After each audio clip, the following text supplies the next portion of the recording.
Hanggang ngayon, malayang-malaya pa rin ang mga scammer na makapag-post sa page nila.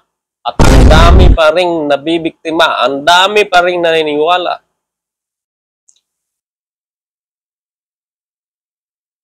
Hanggang ngayon, hindi pa rin mahinto-hinto tong OFW online loan na ito. Guys, sana po maipakalat natin sa lahat.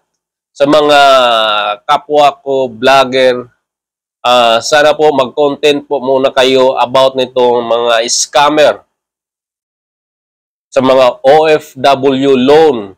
Katulad nito ni Kabayan, 182,000 pesos ang nakuha sa kanya. Inutang pa niya ang pera. Panoorin natin ito. Grabe talaga. Gusto ko lang po sana humingi ng tulong regarding po doon sa online loan po. Last month po,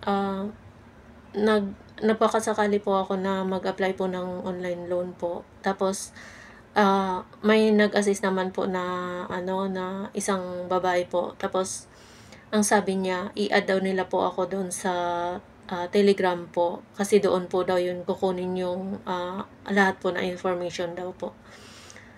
Ako naman po, nagbabaka sakali naman po na makalo ng medyo malaki po para doon po sa pinapagawang bahay po.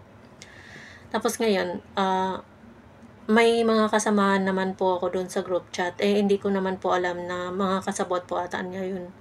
Tapos nakikita naman na na nagwi-withdraw daw po sila. Tapos before that, sabi po ng yung nag-handle po sa amin, sabi niya may daw po, may fee daw po, yung yung assurance fee daw po.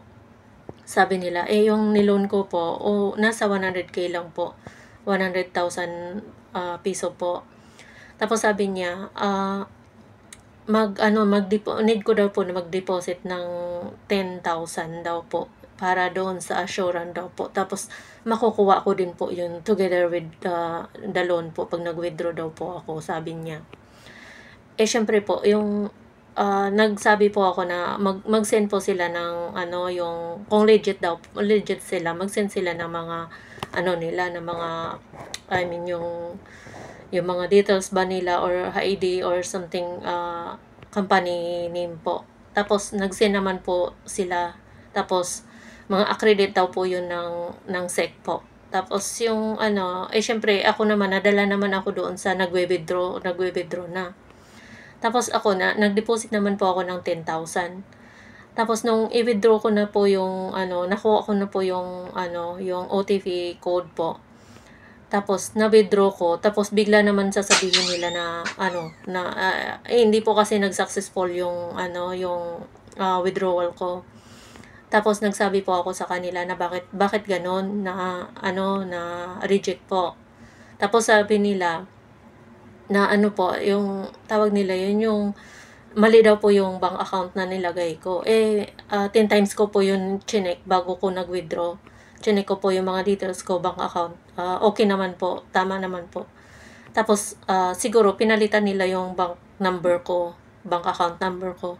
Kaya hindi po ako naka-withdraw. Tapos sabi nila,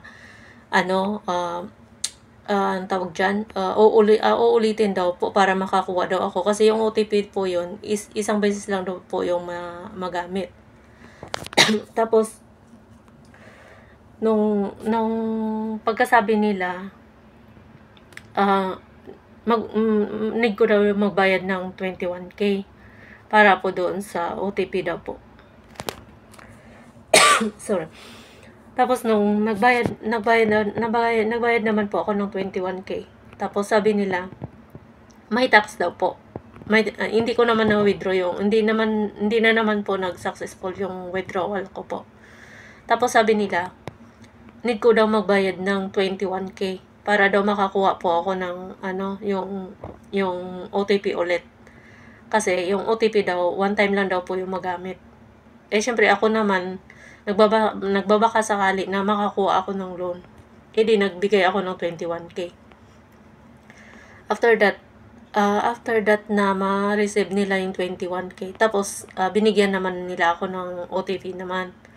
Tapos, nung i-withdraw ko na, not success na naman po. Tapos, sabi nila, need ko raw magbayad ng tax. Sabi ko, bakit may tax? Kasi hindi naman ako, sabi nila, nakita daw nila na may nilulundo ako sa kabilang company. Sabi ko, isang beses lang po ako nag-try, yung dito lang po sa company nyo. Yun yung pagkasabi ko.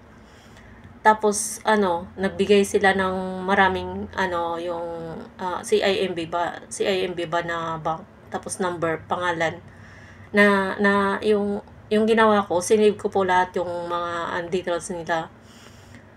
Tapos, after that, sabi nila, magbayad daw ako ng, 30,000 para doon sa tax.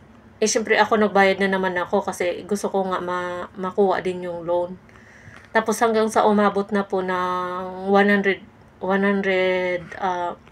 66,000 po yung na-deposit ko. Tapos pag last na, sabi nila na last na daw yung deposit kasi nga kailangan ko na daw withdraw yung loan ko.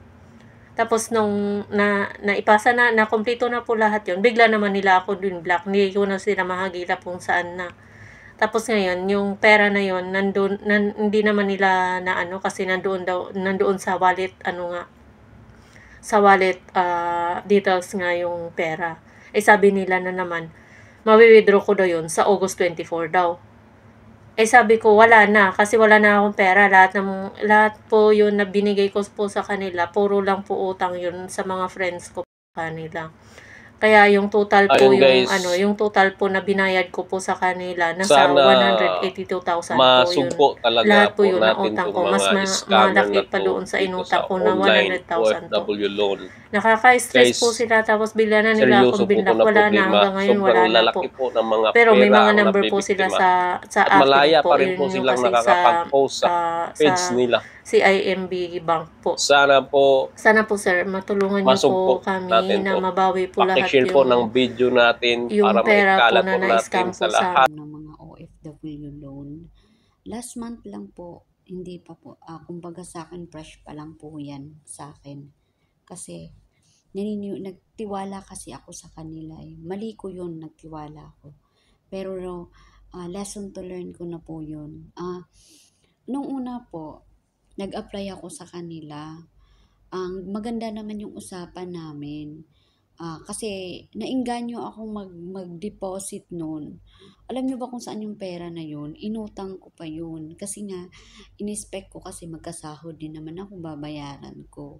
So, nang utang muna ako para pang deposit. Kasi, ang kasi nila, kailangan pang mag-deposit daw. Kailangan daw mag-deposit ng 13,500 kung 150K yung ilo-loan mo. Ngayon, nainganyo po akong mag-loan kasi nga po, meron po kasi, pinasok kasi kami sa Telegram, 4 kami doon. Yung una kasi, maganda naman yung na-receive naman ng maayos yung pera. Yung pangalawa, ganun din. Tsaka yung pangatlo, hindi ko alam. Ngayon, nung pang-apat, ako na po yung huli. Kinontak nila ako, sabi nila, ma'am, itutuloy niyo pa buba ang loan. So, naisip ko po kasi noon, sabi ko, na-receive naman ng kasama ko.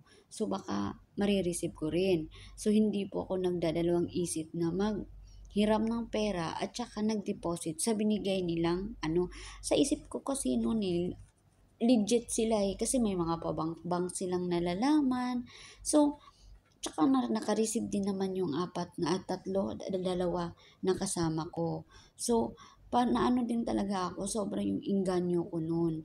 Tapos, isa din po, ang po nangyari noon, nung dineposit ko na po yung pera, 13,500, bago ko po talaga yun, as in, bago ko po talaga, mali ko lang yun kasi hindi ko ni-screenshot, pero bago ko po talaga yun ni-deposit, chinek ko muna yung mga requirements kong pinasa sa kanila na may mga may mga scan sa ID. Okay naman siya, walang problema. Nung nag-deposit na ako ng pera, nagtaka po ako. Ang sabi nila, mali daw yung isang number nang naibigay kong sa ID ko. Sila, ang ano ko talaga yun, kumpleto yun, tama yun. Pero nagtaka ako nung na-deposit ko na yung pera, mali daw. So ngayon, tinanong ko sila, anong mangyayari, anong magagawa, anong gagawin. Ang sabi nila, na-lock na daw yung profile ko. Need ko daw magbayad na naman ng 30,000. 30,000 daw po. Para daw po, mai-unlock ko yung mai-unlock ko daw yung account ko kasi nakalock na daw. So, kapag ma-unlock daw yun, makukuha ko na daw yung pera kapag maibigay ko na ang 30,000.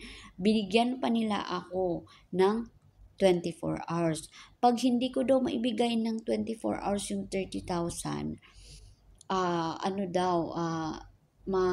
mawawala daw yung dineposit kong 13,000. Kinabahan na ako, hindi ako nagpatuloy nun. Nag-apply ako sa iba, tinry ko. Sabi ko, baka dito, timing na ako. Ganun pa rin. Ang pagkasabi, doon na naman, 160. May screenshot naman ako dito. May mga proof talaga ako dito. In-screenshot ko talaga. 160 talagang nakalagay dun 163K na iaano ko daw, para i-withdraw ko. Nung nag-deposit na naman ako, 150 lang daw, mali daw yon. Kailangan daw 160. So, kailangan ko daw magbigay ng 44,000. So, na-scam na ko nung una, na-scam naman ako pangalaw. Ba't ko papapayagan na maging pangatlo pa? Pero, in-screenshot ko yung mga pangalan nila. Hindi ko rin naman sure kung ano. Basta lesson to learn ko na lang po sa sarili ko at saka sa mga nag-a-apply po ng mga loan dyan sa OFW. Naku po, sinasabi ko po sa inyo, be careful na lang po kasi ako po, grabe yung pag-sacrifice ko sa loob ng isang buwan kong sahod yun. Isang buwan ding nagtiis yung anak ko na tuyo, asin ang ulam kasi nga nagtiwala ako sa isang tao Diyos ko po, kaya nga ngayon oo, naghahanap ako ng pera para makaloan ako, pero isip-isip na talaga. Kaya aware na kayo talagang mag-a-apply kayo ng mga loan. So, sinasabi ko po sa inyo, huwag padalos-dalos po. Mahirap pong ma-scam ngayon. Kung pwede, ewan ko na lang talaga, hindi ko na lang siguro, kung may ang Panginoon, ibalik yung pera, okay. Pero kung hindi, okay na, charge to experience ko na lang yun. Kumbaga, na yun, experience ko na sa sarili yun, learn ko na yun sa sarili ko na etong nagkamali ako, wag ko nang hayaan na magkamali pa ako sa susunod. Grabe ang pagod sa paghahanap ng trabaho, hanap para makapagsahod, makatanggap ng Sana nga makarating to kay Idol Sir Rapi Tulfo para matulungan po talaga ang mga nabiktima.